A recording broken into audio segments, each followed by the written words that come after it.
Hello, ladies and gentlemen. Andy here. I went from depressed and suicidal to living a life of abundance and joy. If I can do it, you sure as hell can too. We're going to talk today a little bit about approaching women. We're going to talk a little bit about love and neediness and attachment. And we're going to talk about Scotty from Good Looking Loser. But first, let's talk about approaching women and the fear of other people seeing you do it. Muhammad Ali, probably not the real Muhammad Ali, says, "Hey bro, thanks for your videos, bro. Can you make a video on people watching you or approaching a girl where it's crowded and busy? Bro, that's really hard and sucks. You are using up all the bros, my man. You've said bro 3 times. You got to save the bros for the rest of us, dude. I will do my best, but I still feel resistance stopping me when it's busy around her." Crying emoji. Okay, so I have covered this in an article. If you go onto my website, killyourinnerloser.com, just search for the word worried, and you will see this article right here. If you're worried about other people seeing you hit on girls. And I have a whole lot that I say in here, and there's several different things that I can say to you. The first thing is, what bad thing happens if someone sees you hit on women? Nothing terrible happens. You don't get immediately arrested. What they see is a man talking to a woman. And what most people assume, when you walk up to a girl and hit on her, most other people that are watching you just assume that you must know each other. Most people's first thought isn't, oh, that guy is hitting on that girl, because most human beings don't do that. And so most people just see you talking to a girl and they think, oh, he must know her, or maybe he kind of knows her from university. Maybe they have a class together and he's introducing himself or something. Maybe they met at a party and he's just saying hi. Like maybe they're old friends. Most people assume that you're not hitting on her, that you already know each other. So even if someone watches you, nothing bad happens.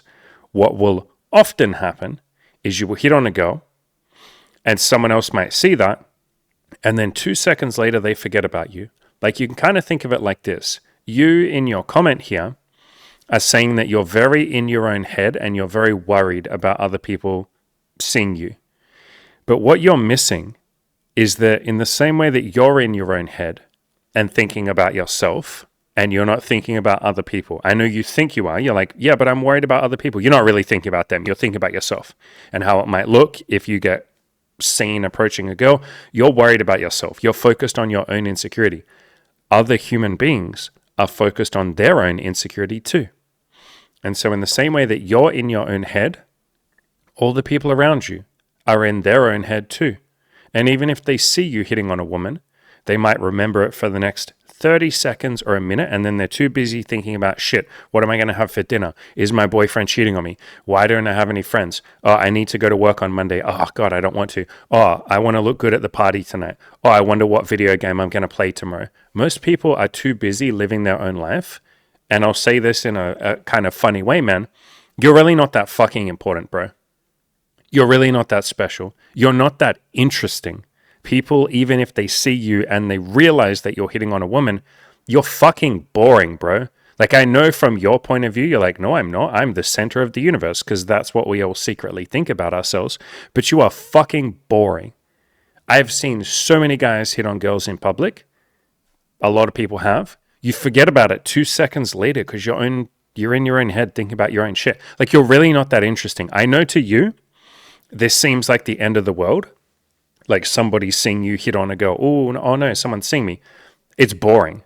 Like, it's really not that interesting. Most people have more interesting shit going on in their life than seeing some dude in public talk to some girl. It's interesting for a minute. Maybe it's interesting for 5 minutes, and then they forget about you. Like, you're really not that interesting.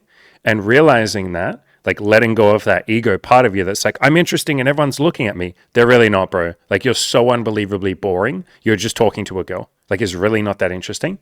But the only way that you're actually going to believe me on this is by doing it.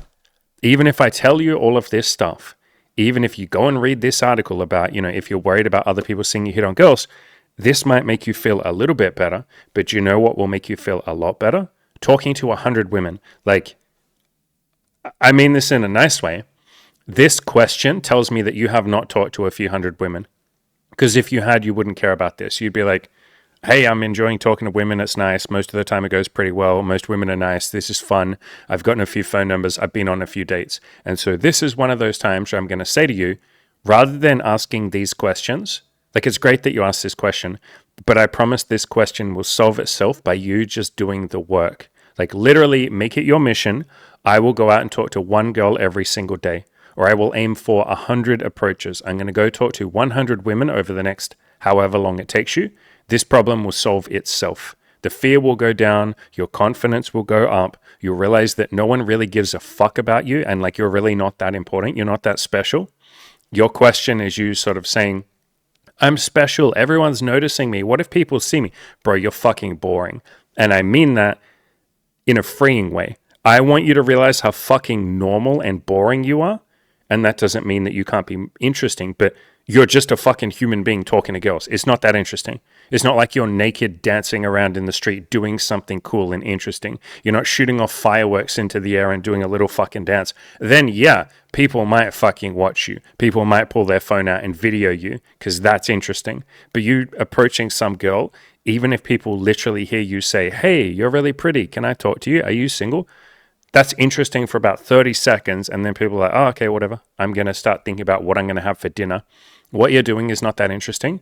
It's not as weird as you think it is. And there's freedom in that. You are literally just going up to girls and saying hi. I cannot think of anything less interesting than that. It's interesting for about, like I said, 30 seconds. Then it's like, oh, cool. He's talking to that girl. Okay. Like, it's not that interesting. So there's freedom in that, brother. So go outside, talk to another couple of hundred women, and I promise this fear will go away. In the meantime, you can read this article if you're worried about other people seeing you hit on girls. Again, this is on my website, killyourinaloser.com. And as you read this, you will see, as I say in here, like most people are fucking thinking about themselves. Like they're not even thinking about you. And more to the point, as I said here, if you're being polite, like if you're being polite and respectful, you're actually doing something nice when you walk up to women. You're giving them a compliment. If you're being polite and chilled, the vast majority of people will actually respect and maybe even envy what you're doing, including women. A lot of women will say, hey, like it was really nice of you to tell me that I'm pretty. It was really nice of you to be respectful when I said I have a boyfriend. Thank you for making my day a little bit better. You made me smile by hitting on me. Like you're making it seem like hitting on people is some creepy, weird fucking thing. Change your mindset.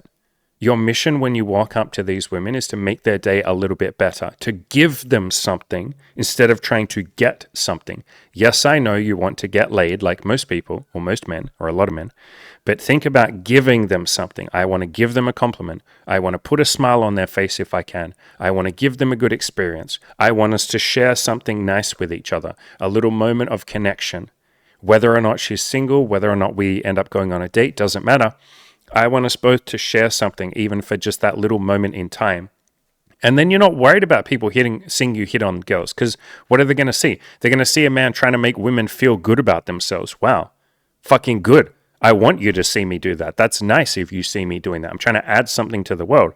So right now you have an, I guess, assumption or a limiting belief that approaching women is annoying or wrong or bad or shameful or weird or creepy. Like you have a weird story, which most guys do, so it's okay. But you have a weird story when it comes to approaching women. So change that story in your head. Change that intention when you walk up to women. Literally walk up to them with the intention of, I want to leave them a little bit better off. Like if we go and have a 2-minute conversation and then I leave, she's not single or something, I want to leave and her day is a tiny, tiny, tiny bit better because I talked to her. And you won't always be able to do that. Some people just don't want to talk to you. Fine. At least I gave them a compliment. I told her she was pretty and then I said, hey, have a beautiful day. But you tried to make each woman's day just a little bit better and your day better as well. So 2 people's day got to be a little bit better because you hit on a woman. Go in with that intention, with that mindset, with that philosophy, and you won't have all this guilt and shame and weirdness around like, what if people see me? You will hold your head up high, your chin will be up, and you will know in your heart, I'm going up to women and trying to make their day a little bit better and seeing if they want to go on a date with me and have a great time. And I know we'll have a great time together. And then you'll be a little bit more proud of what you're doing. All of that said, you're doing a really good job, I promise. Just go talk to more women. I promise this is something that will improve if you go talk to more women. If you want more help with this, hit me up for one of those $200 coaching calls. There's a link in the description below, and I would happily sit there and, really go deep with you on this. But probably what I would say on that call is, dude, go talk to more women. So I promise this will improve with you talking to more women. All right, let's talk a little bit about Scotty from Good Looking Loser. Let's talk a little bit about the pressure that a lot of men put on themselves, or that we put on ourselves, to be this almost caricature of masculinity. You know, a lot of us think that we have to be some big alpha male Chad. So Andre Brown 7964 says, I found your channel through Scotty from Good Looking Loser. I'm really enjoying the message you bring. I've started practicing gratitude and being kind to everyone I've come across without expecting anything in return. I fell into the quote alpha male trap, and I believed you could never show weakness. I'm seeing an improvement in my experiences with women by being myself and following my own rules. I'm glad I ran across your channel. Yeah, tons I can say here. So first of all, if you don't know who Scotty from Good Looking Loser is, he has his own YouTube channel now, and he is actually someone that I learned a lot from. A lot of my self-improvement / getting laid / dating, sex, and relationship wisdom, advice, I guess, came from him and another guy called Chris, also from Good Looking Loser. They ran a website together, which is now offline, but he taught me a hell of a lot, and I'm super grateful for him. And what's funny is Scotty went offline for a long period of time, and he eventually came back to the scene maybe a year and a half ago. And he came on my podcast a couple of times, and he and I and a few other people set him up a website. You know, he set up his own YouTube channel, and a few people in the community helped him. And he's come back now on the scene, which is really cool. I've done a couple of collabs with him on his channel, and he's come on my channel. He's a great guy. I have a lot of love for him, and I really appreciate how much he helped me. So yeah, big shout out to Scotty. You also talk here in your comment a little bit about gratitude and being kind to other people that you come across.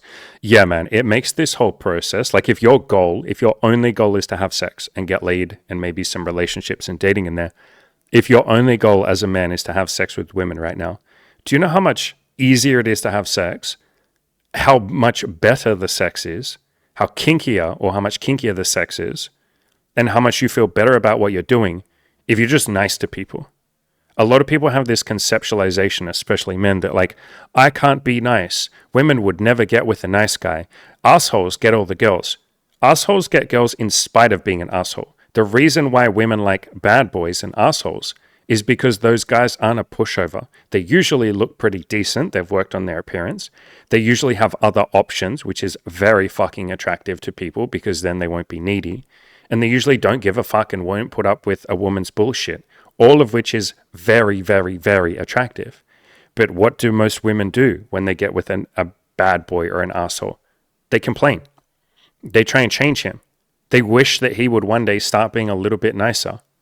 And in most cases, eventually, they get sick of the sex and they go, I'm having great sex with this guy. He's hot as fuck, but like, I'm sick of trying to get him to just be fucking nice to me. I'm going to go see if I can find someone who's this attractive and outcome independent, but is a little bit nicer to me. Eventually, girls get sick of assholes. And that isn't always the case. There are exceptions to that. But for the most part, that is true. And so people have this idea that like, oh, assholes get laid because they're assholes. No, they get laid because they don't give a fuck, because they have confidence, because they've usually worked on their appearance, because they're not needy and they don't fall over themselves just for the pussy.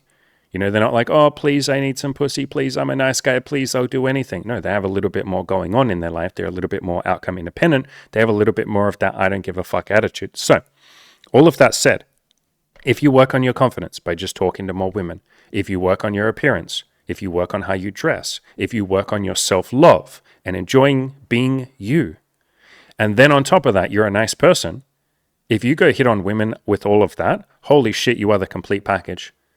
And when I started being a lot nicer, like I myself started out kind of being that asshole alpha male red pill bullshit. When I started being just fucking normal and not being this weird fucking alpha male caricature, I got laid way more. And more to the point, the sex that I had was a lot more kinky because now women can trust me because I'm not being this weird fucking facade of an alpha male. The sex went up, the kinkiness went up, women stuck around for a lot longer. You know, I've been with Imi, my girlfriend, for 6.5 years. We've been dating a girl, Bronwyn, for over 2 years now. Lots of women stuck around for a lot longer because I have more to offer. Like being nice is something that you have to offer. Being kind and grateful goes a hell of a long way. And if you pair that with not being a pushover or having some independence, if you pair that with improving your looks and your appearance and all of that, if you work on your sex like sexual skills, if you work on, being a little bit more kinky and maybe having that side of yourself to offer, if you work on having an interesting, cool life, lots more women want to stick around with you. Lots more women want to fuck you. So yeah, man, it's cool that you've gotten out of that sort of alpha male trap. And it's funny, like I say this all the time, for any of you guys who are like, I really want to be an alpha male. If you're doing that because you want to out of joy or excitement, or you think it would bring you a lot of happiness and peace, and it would really mean a lot to you to be an alpha male, whatever that definition is for you, brilliant, then be an alpha male. But what most people, if they're honest, will say is, I have to be an alpha male because otherwise women won't want to be with me. I have to be an alpha male, otherwise they'll leave me. I have to be an alpha male, otherwise, like you said here, man, you're really self-aware. If I'm not an alpha male, they'll think I'm weak. So now we're only being an alpha male because we're afraid. Does that seem very alpha? Like, for the definition of an alpha, wouldn't that be confident and doesn't give a fuck what other people think about him? So why would you be doing this just because you're scared that women will leave you?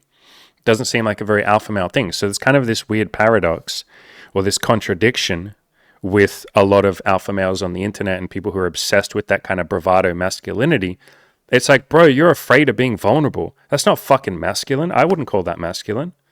I don't think most people would call that an alpha male. I'm afraid that women will reject me. Well, I have to be an alpha male, otherwise girls will leave me. It's like, why are you tiptoeing around that? Why are you so terrified and scared of a woman leaving you? What bad thing happens if a woman leaves you? If you were vulnerable and honest and showed your true colors and some woman didn't want to be with you for that, good. Don't you have other options?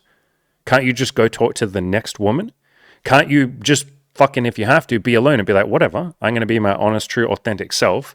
If no woman likes that, I don't give a fuck. I'll go and build a business. I'll go have friends. I'll hang out with the boys. I'll go and build an amazing life for myself. And a woman can either join me on that or not. And so you have this funny thing where a lot of guys will puff their chest up and pump their chest and beat their chest and be like, look how fucking alpha male I am. And you're like, why are you alpha male? Because if I'm not, women will leave me. It's like, bro, that just sounds like you're living a life of fear. You're terrified of women not being with you. It's okay if women leave you. Nothing bad happens. So beautiful that you're getting to that point, man. And as you've gone on to say, I'm seeing an improvement in my experiences with women by being myself. Yeah, people respect someone who isn't afraid of being fucking vulnerable. It's such a funny contradiction, but it's not really a contradiction. But the more vulnerable and courageous you can be, the more you can admit, hey, I don't always know what I'm doing, but I'm working on myself. Hey, I get nervous sometimes and I'm trying to improve that. Hey, sometimes I'm scared and I got feelings and sometimes I get sad, but I'm working on being more stoic. People respect the fuck out of that, especially women.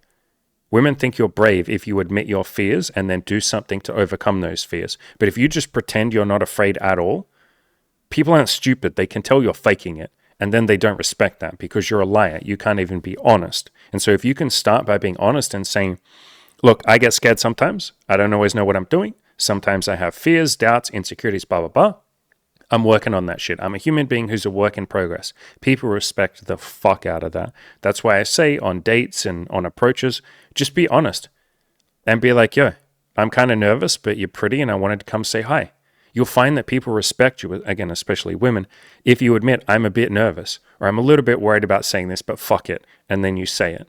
You go on to say, I'm following my own rules. Yeah, that would be the definition of a supposed alpha male, right? Someone who doesn't sit there and go, I got to do what strangers on the internet tell me. I got to be an alpha male and follow the red pill or follow these people or do exactly what these people prescribe for me because otherwise women will leave me. And men on the internet will say that I'm a pussy. I'm a beta cuck if I don't do what strangers on the internet tell me. It's like, that's not very alpha. Supposedly, if you want to be an alpha, or if you want the definition of an alpha, the very first step would be, what do you want to do? Which is why you'll hear me say that in my content a lot. And that is the question that I ask people in my coaching. The first thing I will say is, what do you want? Guys will often come to me and say, what should I do? What should I text this girl? Please, Daddy Andy, can you tell me the right thing to do so I can, be correct and good? And I say, what do you want to do? And most people haven't really thought about that deeply, especially not men, which is funny because so many men go around being like, I'm a fucking alpha male. It's like, do you ever do anything that you want to do? Or are you just doing things that other people told you are masculine and alpha and correct?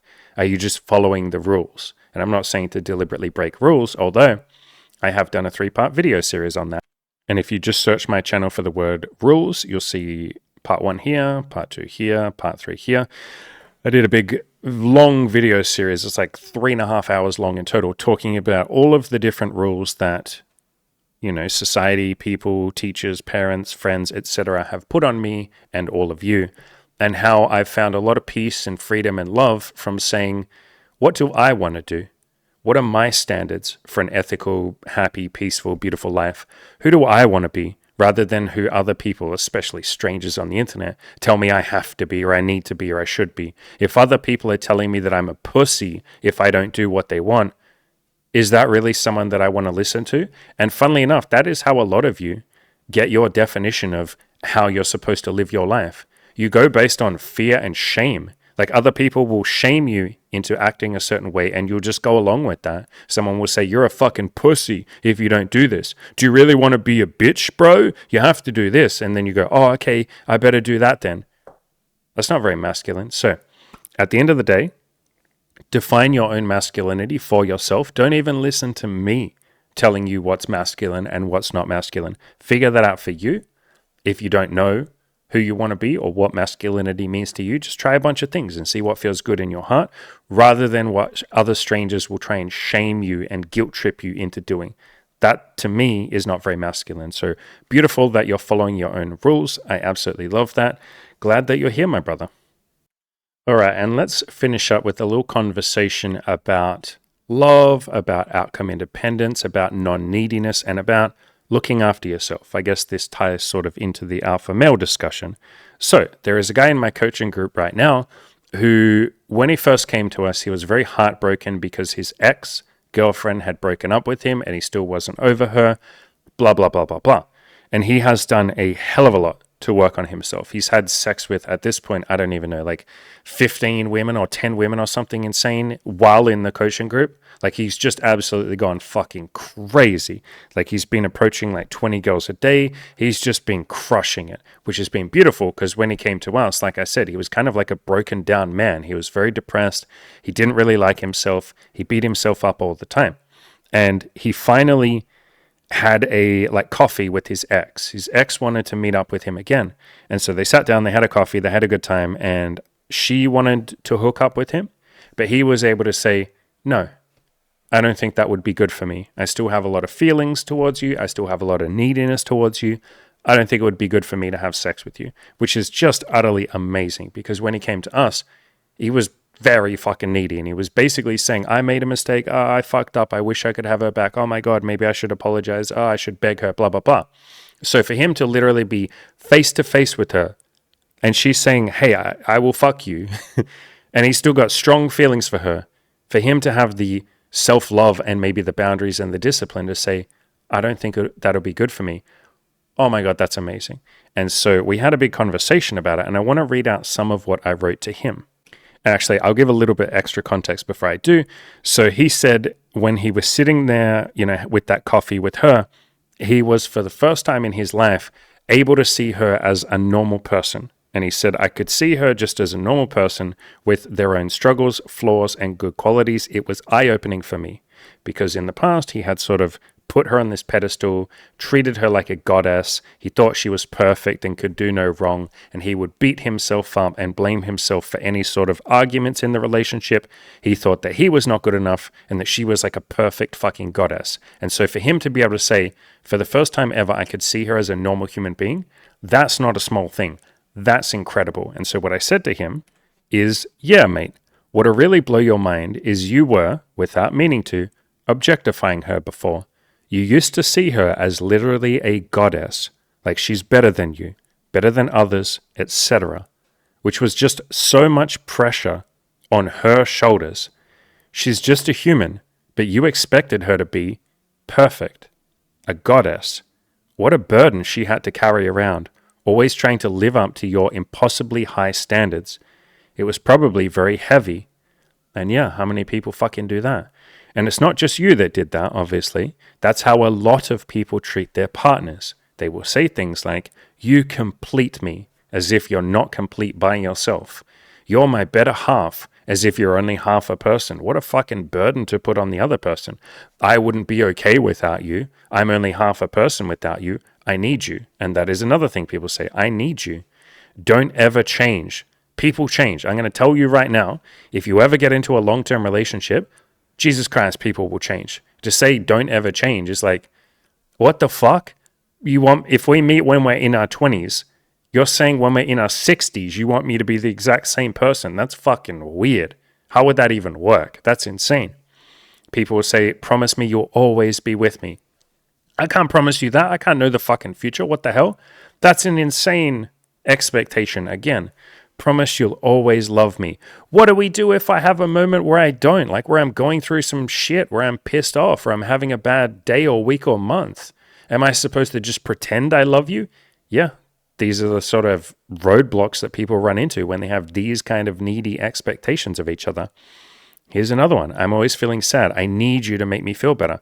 Motherfucker, it's your job to feel better, not someone else's. Now, you can ask them, hey, I'm feeling sad. Would you mind helping me feel better? Is there anything you can do to help me feel better? But to say I need you to make me feel better, or it's your job to make me feel better, or you get pissed off because your partner can't be there for you when you're having a bad day, fuck, man, that leads to a lot of resentment, arguments, fights, and eventually, for a lot of people, breaking up.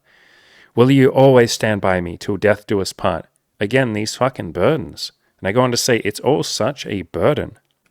It's also needy. It's all so much pressure to put on the shoulders of a partner. Why do they need to be the one to mend your broken heart? Why are they responsible for your happiness? Children need other people to make them feel better and look after them.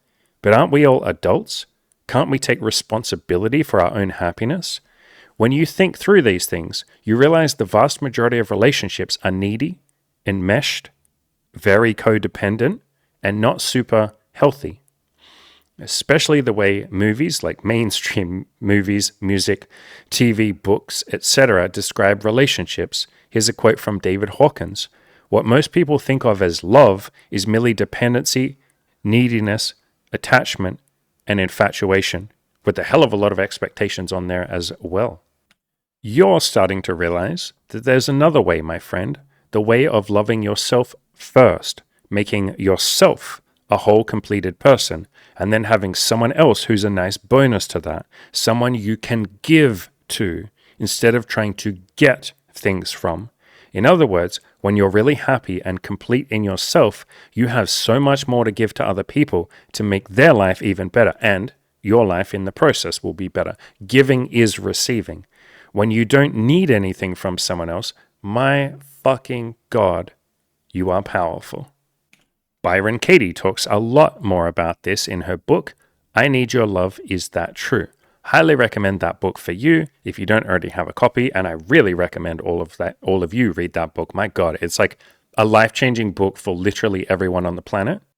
So we're talking about this book here. I've recommended this book 100 times on this channel. Really, really, really good book on letting go of neediness, attachment, and becoming a lot more outcome independent, a lot less desperate, a lot less fucking needy, and just a happy person in and of yourself, which makes you very attractive to other people. Ironically, one of the easiest and most effective ways to have other people in your life, whether it's friends, dating, sex, relationships, blah, blah, blah, the easiest way to have those people want to come to you is by liking yourself and not fucking needing them.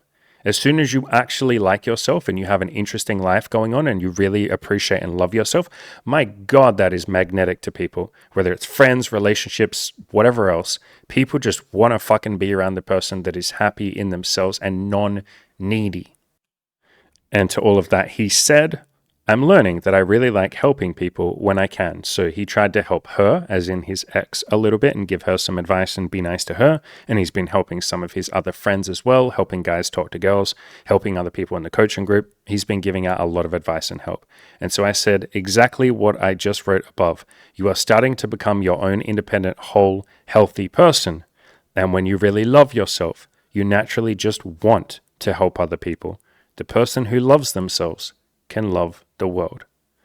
All right, ladies and gentlemen, let's finish up. This has been fun. This has been a blast. I got other stuff to do. I got coaching clients to go and coach. If you would like to be one of those beautiful people that gets way more time and attention than I can ever give on this YouTube channel, imagine all of the stuff that I've done here, in this video today and all of my other content, but tailored towards you. Imagine how much more this advice would work for you if I was literally talking to you about you and your unique circumstances instead of just a random general video like you're watching right now. If that appeals to you, links down below. I have $200 coaching calls. We can sit down for as many hours as we need to and talk as much as we need to until we solve all your problems, fix everything in your life, and you're perfect and fucking happy and all of that shit. Or you can join the big hardcore coaching program. We have payment plans for that. Links and more information down below. Would love to see you there. As always, ladies and gentlemen, go out there and crush those goals. How long are you going to wait before you demand the best of yourself? These guys didn't wait. They joined my coaching program and gave themselves the life that they've been dreaming of. Taylor had a threesome, tons of sex, learned to be honest with his intimate partners, and fully embraced a more peaceful, happy, and loving mindset. Laz more than doubled his income from $25K to $45K a month, as well as having more sex than he could handle, all while fully embracing honesty and authenticity. Corky learned to love himself instead of always beating himself up. Oh, and he had a threesome, sex with 7 women, and started his own business. Want to do what they've done? Join our coaching program, and I and the other coaches will pour our heart and soul into giving you the life that you've dreamed of. No more waiting. Now is the right time. Link in the description below.